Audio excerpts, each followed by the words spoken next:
Welcome back to Honor for the Fallen, and we are in episode 2 called The Wanderer, and we are on part 3. So, Svitar stands up and announces that this will be the last season he comes to Skullholt. And then, of course, the crowd is dismayed, but he reassures them and lifts up a foamy cup. Says, "You're in good hands. These 4 heroes here, they will lead you into a successful life, lead you into Valhalla." The men and the shield maidens are like, yeah! And then he chuckles and he goes, "But for now, no tears." And he like brushes his finger lovingly over the cheek of a woman who's got a solitary tear going down her cheek. He says, "It has been a good run, but I do have other places to visit. My work here is done." Yeah, Here, here. I'm looking around for those 4 heroes. I'm like, who are those guys? Hang on one second. Alright, so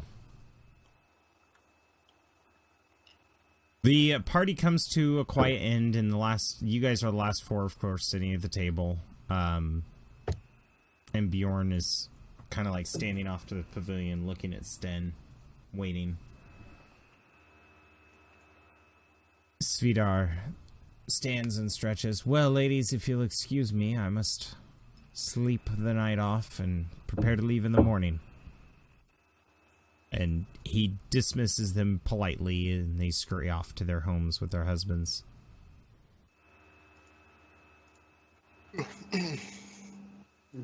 So, while we're all there,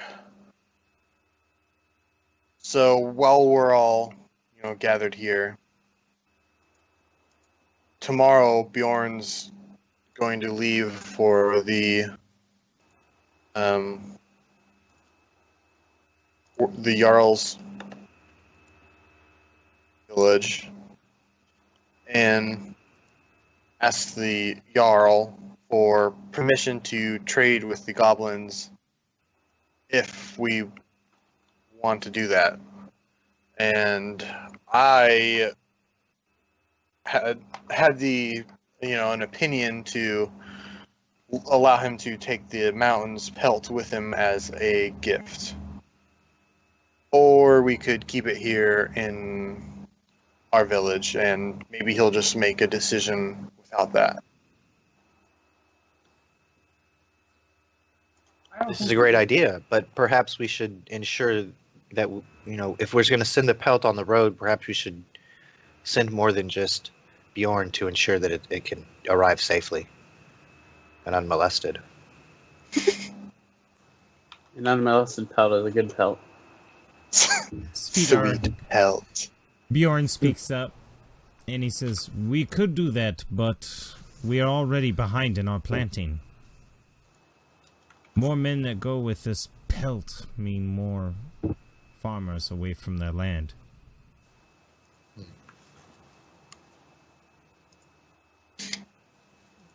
Well, I could go. I volunteer to go. I don't farm. Bjorn nods.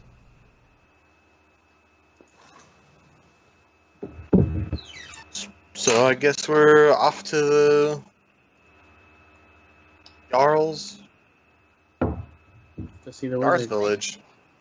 I use Druidcraft to make Stin's head smell like a rose because he's been behaving, and I feel bad about the skunk thing. You feel bad about the skunk, so all of a sudden you smell roses, Sten. And Pillwinker's trying to use behavior modification on your ass with these spells, man. Conditional training. Yeah. He's like, "No, we don't want to help them." The smell of skunk comes. He's like, "I mean, yes, we want to help them." And then the smell of roses. He's like, "Oh my The god." druid's pet ranger, man. He leads him around by his nose. Bjorn says, "Well, Sten, if you are going, then perhaps I should stay and lead them in." Mayhaps you should. I He need nods. some time of contemplation after these trials I've been through. "And do you take the bard?" To be my Surely. lovely wedded wife. Surely his tales would be advantageous when you speak to the Jarl.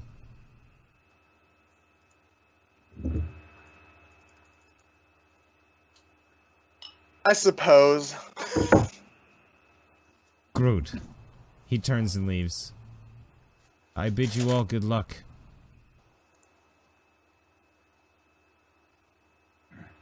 Now this is Bjorn, not Svitar, right? Yeah. Saying this. Svitar, I mean, you guys have agreed to go, so Svitar's going to be traveling with you. Oh, I still haven't got that information yet. I don't know that Svitar is going. I think he just said it right there when there was only like 6 of us. Oh, okay. Well, Said okay. he Then was- I'll just assume I did know that then. Okay. Well, shit. Then if I know he's going, if I would have known he was going, I would never even have said anything about like the carcass needs protection. I would never have said The that. carcass. Yeah. It is No, the mountain's pelt. yeah, pleb. Excuse me. Yes. I sound like a vegan. All right. So, you guys have agreed to go. Is there any preparations you want to do tonight before you leave town?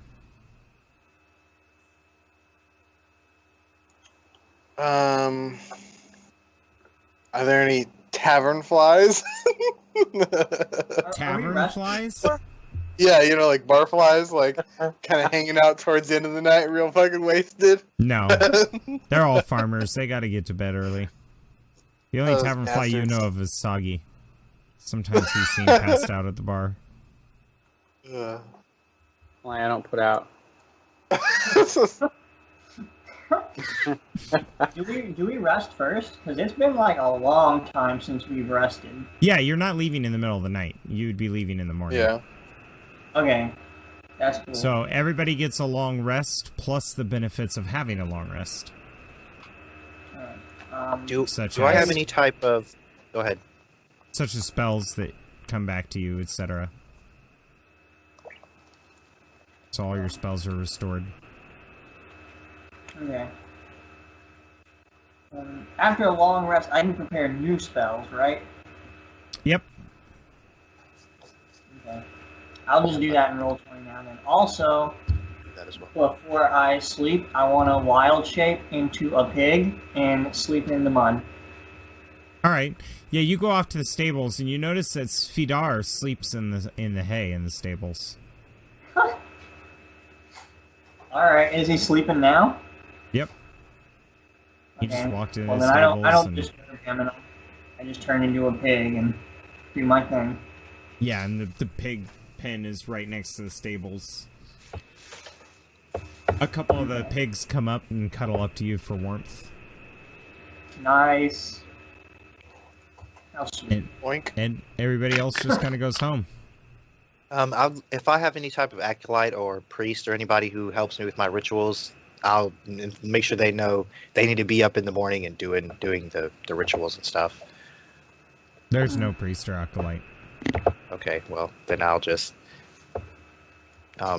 be sad that the village doesn't get to hear the prayers of Odor in the morning. That's funny. You're like, can I leave him an MP3 player or something? Sten, in the middle of the night, you still have nightmares of your parents being killed. Morning dawns. There's a small group approaching Tipowitz's home, waiting for their morning lecture.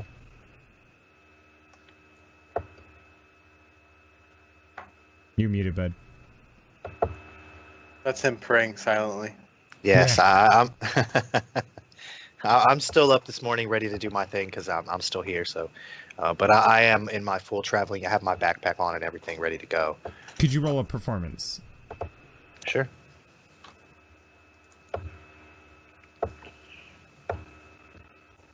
Oh no, that's not going to be very good. I'm not a good priest, y'all. All right, so you seem distracted, and they kind of get the impression that you're in a hurry, but they're all here praising thanks to Odor for lifting the snow. a few of the farmers mumble after the sermon, and they talk about how it's still too muddy to plant. But if the sun stays out like it is, you guys might be able to plant next week. So, yeah. Glorious. Sten, What a bunch of complainers. I'm going to say that... Oh, yeah, by the way, Pillwinkle, you did write down that you have that horn, right? Did I have it? I thought I gave it to Oh, Tipowitz, then. You have the goblin horn. I wrote down the name, but I didn't get the last word of it. It's Horn of the Morning what? Wood? Wood? It's was a joke. just- Oh, it's just the horn. Motherfucker. Oh, the goblins called it something. Do you remember, Pillwinkle, what they called that sumbitch? I don't. Okay, well, whatever. I'm going to call it the Morning Dew, because that's what I remembered. Horn of the Morning Dew. Okay, cool beans. What? Oh, wow. What does the Horn of the Morning do? Well, it spawns goblins. Doesn't make no sense. No. All right, so... Sten, you're probably up in your tower. Speaking with Bjorn, because that's a real private place for you guys to have a one-on-one.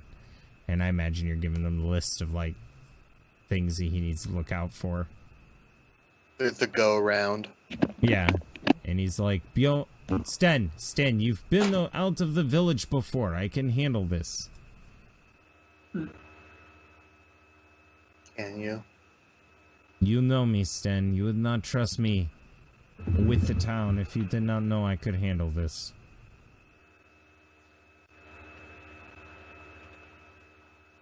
All right, brother. I am off. He In my nods. journey. Good luck. We will sacrifice for you.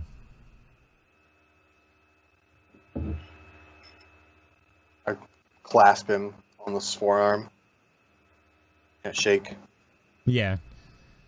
And he nods. Pillwinkle, you're probably woken up, you and the rest of the pigs, by the farmer who's going, how the hell did I get another pig? Huh. I turn back into a human and I'm like, surprise! He is Surprise, surprised. I'm naked. He is surprised because he did not know there was a human druid in the town, and he runs away, panicking. No, I'm kidding. So you turn back into a gnome, and you're like, surprise. And he goes, go, gee! And then curses under his breath and walks away. Svitar laughs behind you as he's getting his belt on. He's like, ha ha ha! Great.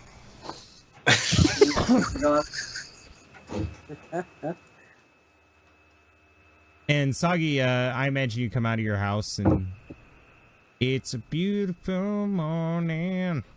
Really nothing out of the ordinary, except people are a lot happier as they're shoveling mud from their doorsteps and...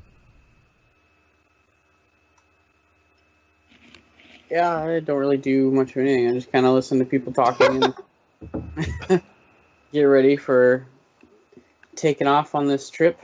Yeah, I think at this point a couple of the shield maidens come up with the skid and it's got the pelt on it. Svitar and Pillwinkle show up. Tipowitz shows up ready to go. Sten, you're just in the tower above where everybody else is meeting, and you just see Sagi over there listening to everything.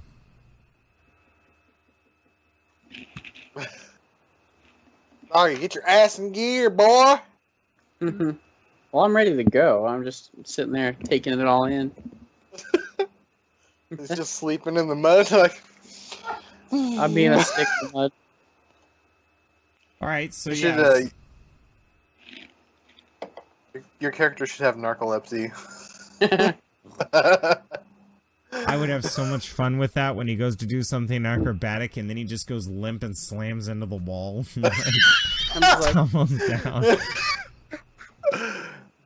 He goes to do a backspring into a backflip. He's like, thud. It's like throwing a stick against a door. All right, yeah, so, yep, you guys are ready to go. So do you head out? Yeah. Yeah. Luckily, the path from Olafsfjord and Skalaholt is very well traveled. You have to travel downriver to the coast and then travel the coast up to the town. You can get there with no problem if I can get somebody to make a survival check, whoever's leading the party, at a 10 or higher. I'll go with that.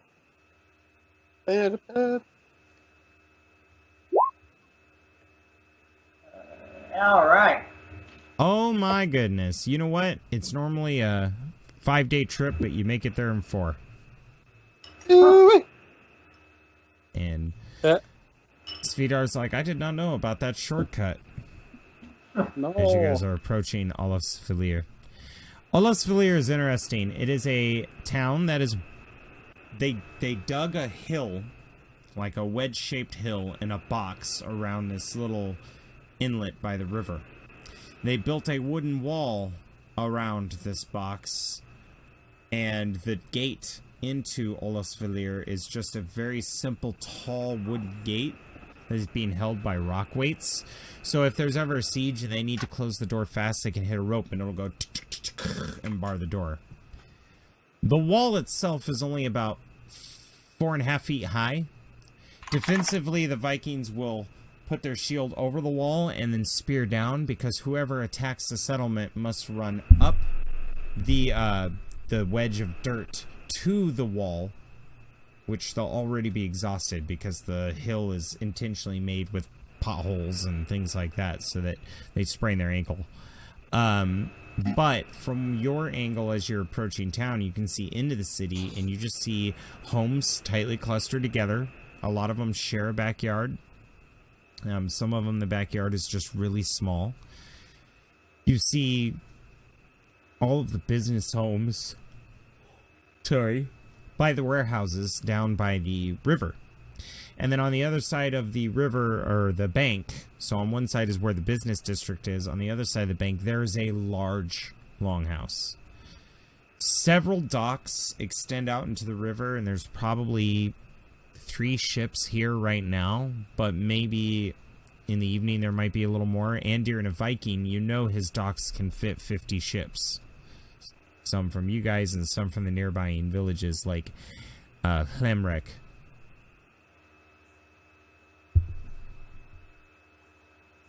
Okay. That's a lot of ships. Yeah, there's only 3 right now, though. But it can fit 50, so you can imagine how far out the docks go. The ice here is broken up pretty well. There's still, because it's part of the ocean, it takes a little longer for that ice to melt. But everything else is fine. It's very muddy on your way up to the town, and you have to cross a wooden bridge to get over the river to get to town. And the wooden bridge is pretty well built.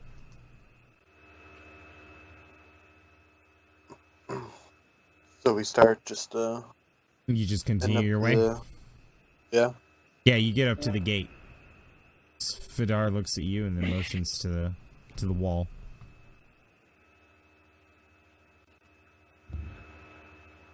How does he motion to the wall? He just, it's like, after you. Oh. Is the town surrounded by like fields, or is it forests, or? There are a whole lot of fields right around this area of town. They have mostly a fishing and trade kind of economy. If they had farmlands, it would be on the hillside in the distance, which you could definitely see the farmlands up there. Okay, so I'm gonna knock. Hello. Yeah, you walk up. So you walk up towards the gate, and then somebody on top of the gatehouse goes, "Hold there!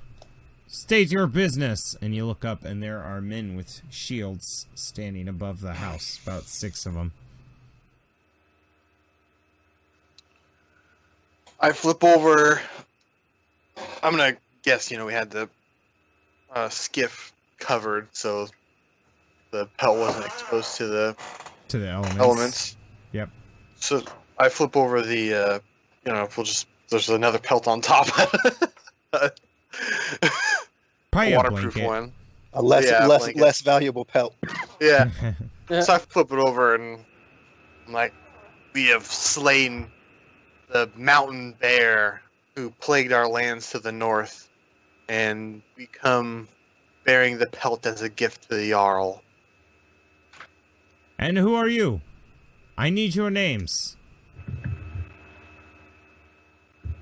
I am Sten Pilkvist, hunter of Skalholt. And the people with you? I am Tipowitz, priest of Odor. And he kind of glances at the others. I'm Soggy. I shape into a squirrel and try to climb up the wall. Do you change into a squirrel in front of their eyes? Yes. Okay. So you change into a squirrel and you make your way for the wall. And at first they're like, what the hell's going on? And then they're like, stop him! And they pick up their spears and they start throwing spears. Alright. However, now I'm going to tell you right now, I'm just rolling to see how good the attack is for these three. But that doesn't necessarily mean... Yeah, so you're running up and they throw their spears, and spears, you zigzag as the spears go. And you make it to the wall just fine. Alright. Am I like up there with them? Yeah. Alright, I'll turn back into a gnome, and then I'll like extend my hand to shake it, and I'll be like, I'll Sup, introduce bros? myself. Winkle, Druid. Pleasure to meet you. So he has no more spears. He didn't go back and grab more, so he freezes, puts his hand on his longsword, but then lets go and shakes your hand. But they look very annoyed that you're up here. Yeah, I tell them I just wanted to know what the view was like. I could show you the view of our dungeons if you don't get back down there with your friends. Oh, you do tours too? Great! There's a Viking woman. She's like, yeah, we are walking, stop.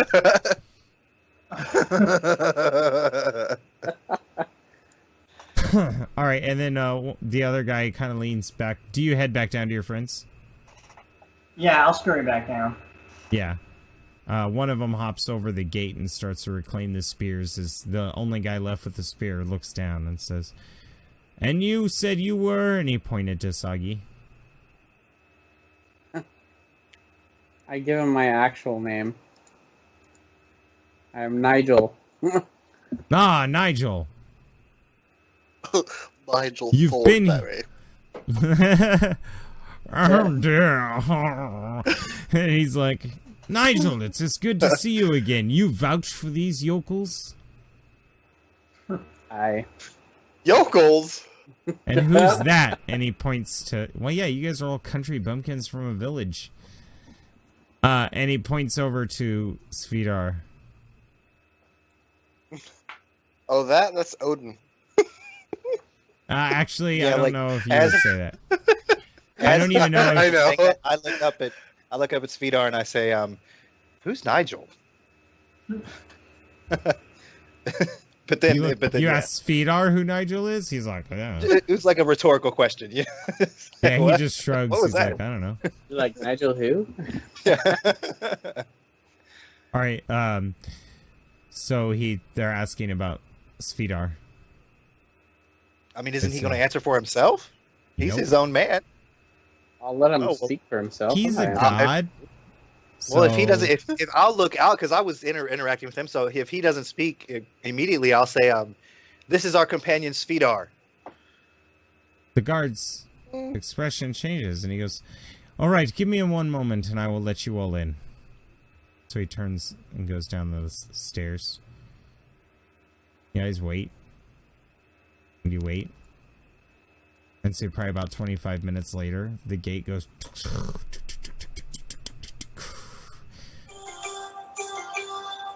Perfect.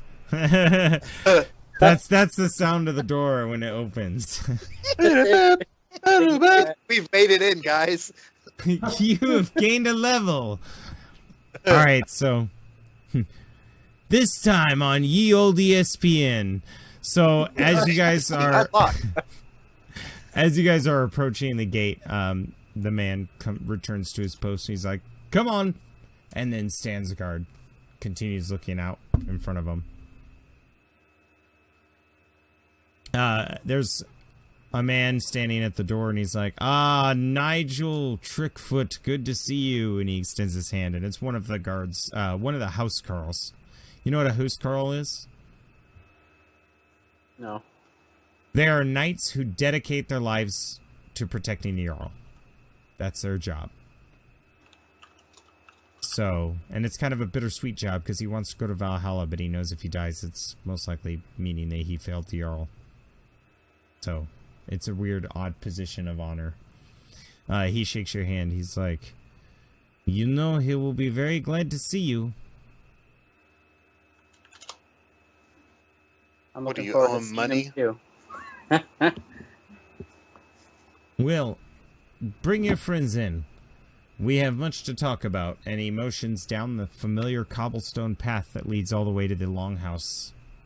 And it's not really cobblestone as much as it is they just found river rock and put it in the mud as flat as could be to make a nice little road.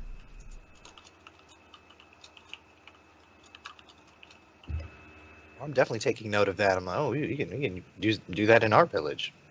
Huh. That's true, yeah. You're probably like, we could totally do that. We live by a river. Yeah, Tipwitz is always thinking, trying to improve the lives of everyone around him. That's his goal. So And right now it is full of mud. So a perfect time for harvesting. Yeah. oh, that's kind of funny. Yeah, so you guys are led into the city. Some of the guards sneer at Pillwinkle as he walks by. They don't trust him too much, but as you guys enter the main road heading towards the longhouse, you hear a commotion behind you. Shield wall! Thud! And the sound of lots of footprints all at one time, putting their foot down. Ah, they're training. Do you look? Oh, I look for sure. All you see over the points of their spears and their shields, they're all huddled in close, is that they've boxed Svitar in. Svitar, you are under arrest! What? I'm gonna run to his aid immediately. The wall is too thick, and the moment you approach, they turn around and they're like, "Back, back! This is none of your concern."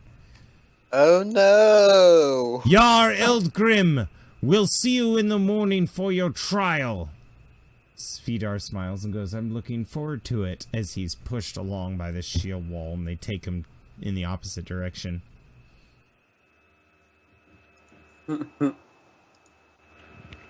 So you see me like Well- I have all my thing, and I raise myself up like I'm considering doing something, like the light is shining behind me, and I'm like, but then I'm like, maybe a cloud passes over the sun. And I'm like, I rejoin the party, and I'm like, what? Damn it. You win this time, city guards. Yeah, the guards at the Pay them gate a are like, couple "Well, gold go on, the pieces, and Jarl's." like, no problem. The Jarl's not gonna wait. Yeah, somebody comes up to Nigel. They're like, "Thanks for the tip," and they slip him 2 gold. He's like, "No, I'm just kidding." So yeah, you guys make your way through the market. The market's very busy. Fishmongers are like, "Salmon, salmon," and they're screaming out the different kinds of fish that they have. One of them's boasting to have gotten a rare exotic fish from the ocean, which is ludicrous. Nobody ever sails the oceans. Some of them have caught squid and stingray and stuff like that in their nets from down south where the land is a little more warm, and they brought them up here to trade.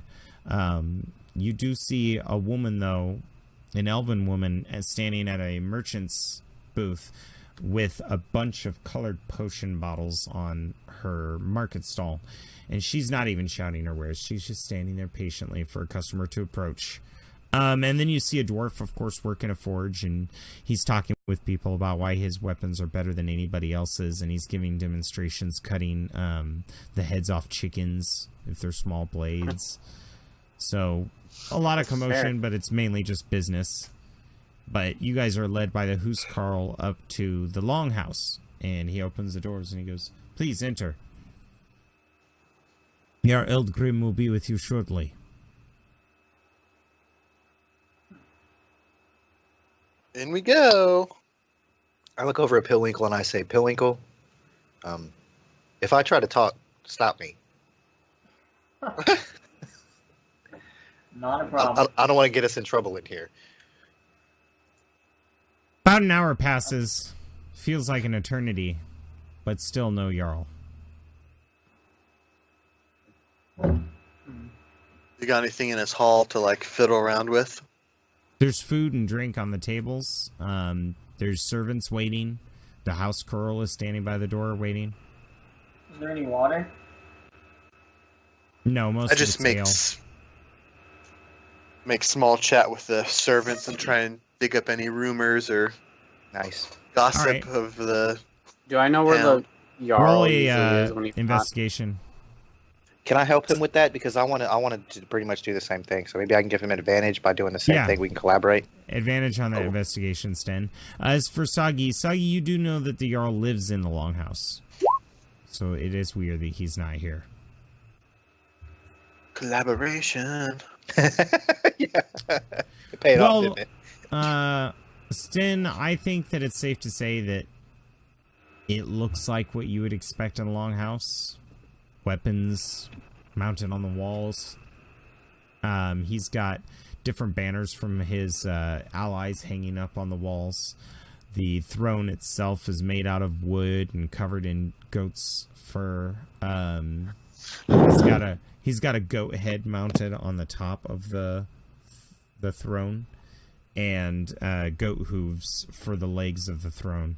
And then beyond that is a little wooden latticed work area, which is his bedroom and living area. I was talking to the servants if there was any gossip or. Right, Or- but I'm giving you a description of the area because the Oh, servants don't tell you anything, but that's what your investigation gives you, is a good view of the area. So while you're talking to them. No, the servants I thought don't. you misheard me. Nope, the servants don't talk to you. A 12 doesn't garnish any information. Yes. Would you like to ask the Huskarl? Sure. Yeah. Go ahead and roll again with Tipowitz's help. But definitely just keep the first roll. Otherwise, So, you would have been what's rolling the- at disadvantage. Hubbub around town these days. I haven't been here in quite a while. You talk like Popeye when you meet him. You're like, oh, what's the hubbub?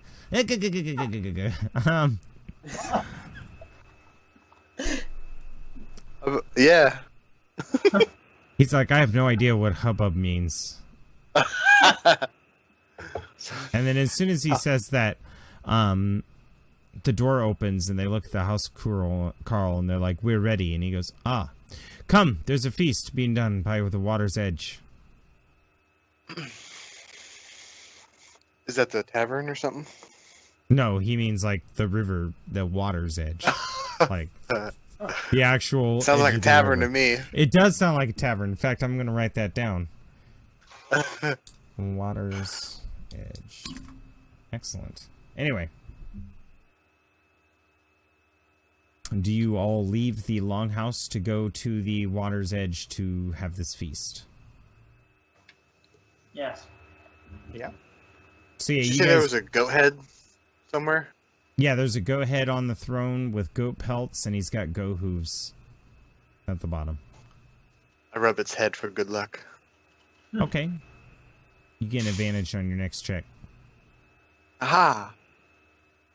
All right, so yeah, you guys go down out of the longhouse and down towards the water's edge. There's a bunch of tables. People are eating and they're talking and stuff. And you see the Jarl is standing on this platform in white robes. And on the platform, there are two metal poles, or two wooden poles, sticking out of each corner of the platform, with chains that are going down the poles down onto the floor. And he's just sitting there watching everybody feast. You're muted, Tipowitz. Yeah, I look to my companions and I say, "Ooh, a sacrifice," because it looks like it's going to be a sacrifice, right? Yep, you've My seen this knowledge of before. religion and This stuff. is Yeah. This is a sacrifice, absolutely. Yeah, I've like maybe officiated something like this, but in a smaller scale because we're poor. So, And I get the excited. Jarl holds his hands up and says, "Everyone, we are all gathered here today to celebrate the death of the mountain." And he motions his hand over to Stenpilfist and you guys. And he says, "These honorable warriors from Skalaholt has brought us the pelt of the bear, proving that they have slain it, and I've seen it with mine own eyes. The pelt is massive, enough for 5 bed holdings." And everybody's like, "But that is not the only thing they have done for us, friends. They have also brought us the man who slept with my wife and got her pregnant with his heir. That My man head will drops. pay. Nigel. Bring forward the prisoner." Svitar is carried out in chains or in rope bounds, and he's being dragged by all of the other guys, but he seems relatively at peace. And he says, "Sir, you have been found guilty of breaking my wife's honor and sleeping with her. I, the Jarl. What have you to say for yourself?" And all of a sudden, Svitar lifts his head up, and he says, "I did sleep with her, and I blessed you with a blessed child, in the hopes that I could give luck to your leadership, and may your earldom live long." And then he smiles and nods. The man says, "You admit shaming my wife. Well, I'll have you know, your spawn was born this winter, and I put him to death."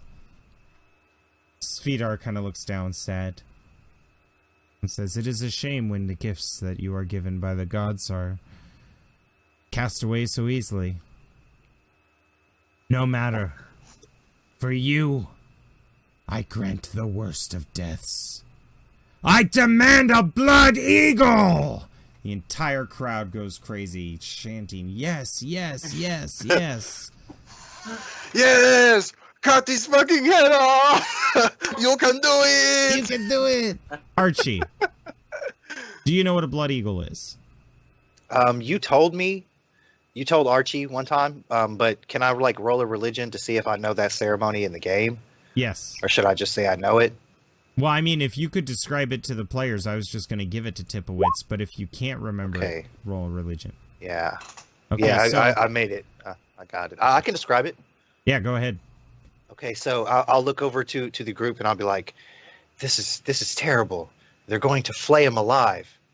They're going to cut him open and then take out his still living organs, and they're gonna make sure he stays conscious the whole time. And I'm like, I'm at the same time mortified and enthralled because, you know, I've heard the stories like, you can't really kill Odin. I mean, they can kill his body, but I mean, Odin is going to be okay. So I know that, but I'm still like, Well, with your religion roll, you do have some concern, though. yeah. When I'm you- like, this is crazy. Like, Well, hang on. When you have heard of people killing Odin's form when he's a wanderer, he curses the land. He punishes the people. oh, Now, a blood So, yeah, eagle, I'm for gonna those who don't know, to go into more detail, it's where they cut your skin open on your back and peel your skin back. And then they use an instrument to crack your ribs along the spine, pull them out of your back so it looks like spread wings, and then they remove your lungs and flip it over your shoulders so that it looks like the feathers on top of the wings. And the rumor is if you scream during the procedure at all, you don't go to Valhalla. But if you remain calm throughout the entire procedure, you can go to Valhalla. So... Yeah, and I'll tell them that, you know, this could mean trouble for the land if they kill Odin in this way, in the name of our land. Is he chained or is he tied with rope? He's tied with rope. They've got him bound, and then he's got a rope going to one guy and a rope going to another. Actually, he's being held by 4 people. 4 ropes going to the middle.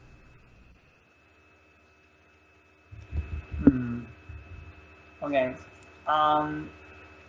So would it be possible for me to, like, sort of get up and, like, walk away without anyone being suspicious? Would that be, like, a suspicious act? You're good. You're good. I mean, okay. Honestly, the way that druids dress compared to everybody else, it would be like if I were having a Christian ceremony and a Native American politely dismissed themselves and left. I don't think any Christian would find that offensive. I'll do that, and then I'll, like, go, like, I guess behind, like, a tree or something where no one can see me, and I'll wild shape into a rat. Okay. And then sort of scurry back in. So you go behind a house and you wild shape into a rat, and the moment you hit rat form, you hear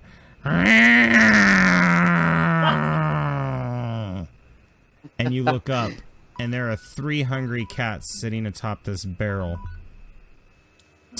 They're growling at you, hissing, and one of them gets ready to pounce. Meanwhile, out where the banquet's being is going on, he is dragged to the stage, thrown upon his knees, and his hands are chained to the posts, keeping them at the top of the post so that he's constantly has his arms in this Y shape. The Jarl whips out a knife, holds up an axe, spits on the back of the man's neck, tears his shirt off, and then starts going to work cutting at his back. And that is where we are going to take our final break as we go into the 4th hour. Thank you very much. Watch the next part, and please like or subscribe on the video. Hit these guys up. There will be a description to their channels below, just as there was in the first one. Thank you very much.